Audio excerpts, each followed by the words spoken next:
कृष्णं वन्दे जगद्गुरुम्।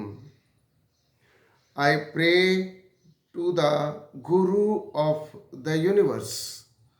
कृष्णम एकेडमी की ओर से गीता स्टडी की सीरीज में आज पहले अध्याय से श्लोक नंबर 36 एंड 37 है।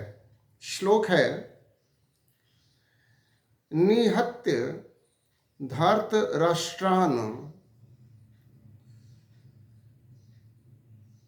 का प्रीति स्यात् जनार्दन पापम एव आश्रेत अस्मान् हत्वा एतान् आततायिन् तस्मात् न अर्हा वयं हन्तुं धार्तराष्ट्रान् स्वबान्धवान् स्वजनं हि कथं हत्वा सुखीन श्याम माधव।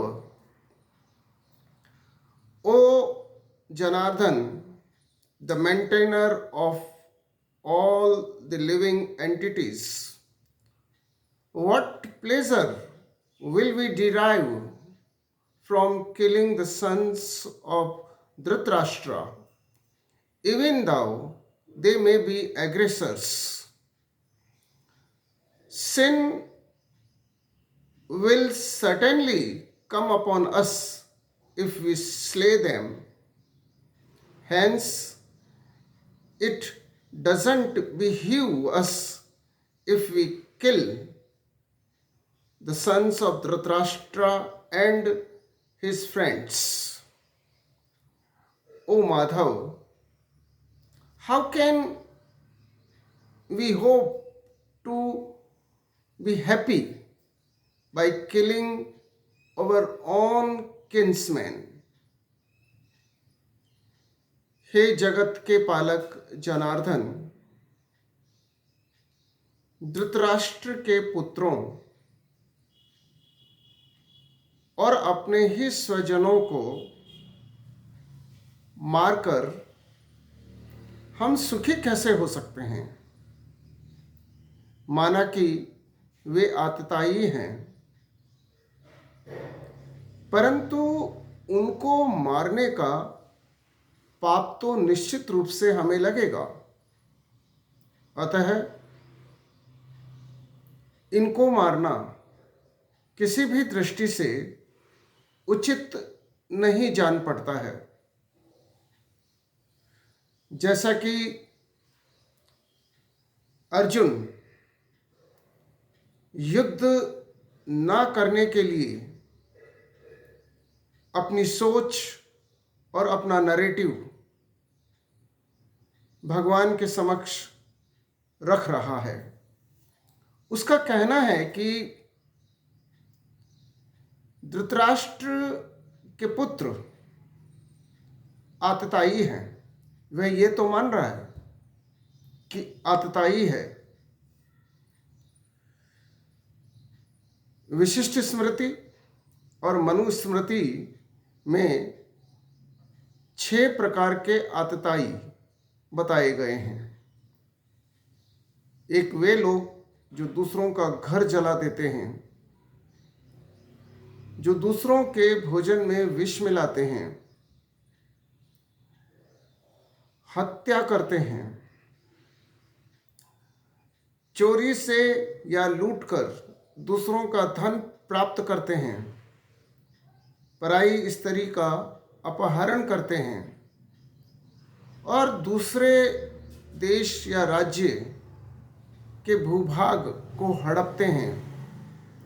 इस प्रकार के आतताइयों को मारने का और आत्मरक्षा करने के लिए कोई पाप नहीं लगता है, परंतु अर्जुन को यह ज्ञान नहीं होने के कारण उसे लगता है कि यदि मैं सामने खड़े इन आतताइयों का धृतराष्ट्र के पुत्रों और उसके स्वजनों को यदि मैं मारूंगा तो मुझे पाप लगेगा। हम इस श्लोक के माध्यम से इस बात को समझ लें कि हमें जीने का अधिकार है, हमें आत्मरक्षा का अधिकार है। यदि कोई आतताई हमारे जीवन पर संकट खड़ा करता है या हमारा जीना दूभर करता है, तो शास्त्र और प्रकृति का न्याय हमें यह अधिकार देता है कि हम इस प्रकार के आतताई का अंत कर दें और उसे मारने का कोई पाप हमें नहीं लगेगा।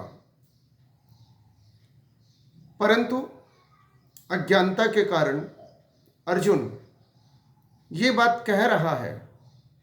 दो कारण हैं, एक तरफ अज्ञानता है, दूसरी तरफ हृदय में करुणा है। और जब हम ठीक प्रकार से किसी बात को नहीं जानते हैं या हमें संपूर्ण ज्ञान नहीं होता है, अधूरा ज्ञान होता है, तब हम सही निर्णय नहीं ले पाते हैं।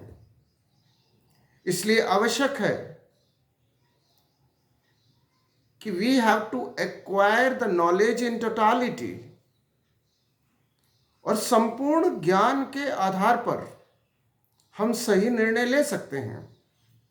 अर्जुन को ये लग रहा है कि स्वजनों को मारने का पाप निश्चित रूप से लगेगा, जबकि सत्य ये है कि दुष्टों को दंड देने का अधिकार हमें है और इसका कोई पाप हमें नहीं लगता।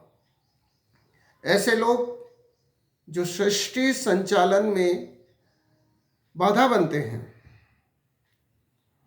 और दूसरों के जीवन पर संकट बनते हैं, उन्हें जीने का अधिकार प्रकृति नहीं देती है। हम इस बात को समझें। और फिर बॉडीली रिलेशन होने से किसी दुष्ट को क्षमा कर दिया जाए, ये भी समुचित नहीं है। हमें ये भी समझना चाहिए कि यदि कोई व्यक्ति दुष्ट है, लेकिन दुष्ट होने के साथ साथ वह हमारा स्वजन भी है, और इसलिए हम उसे क्षमा कर दें, ये उचित नहीं है।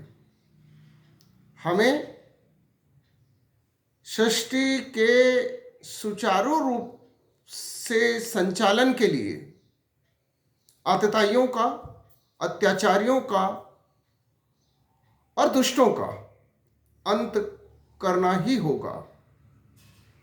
और यदि हम करुणा के वशीभूत होकर अज्ञान के कारण एक ऐसा नैरेटिव बनाते हैं जिसमें दुष्टों को दंड ना दें या ना देना पड़े, तो यह समाज के लिए घातक होगा।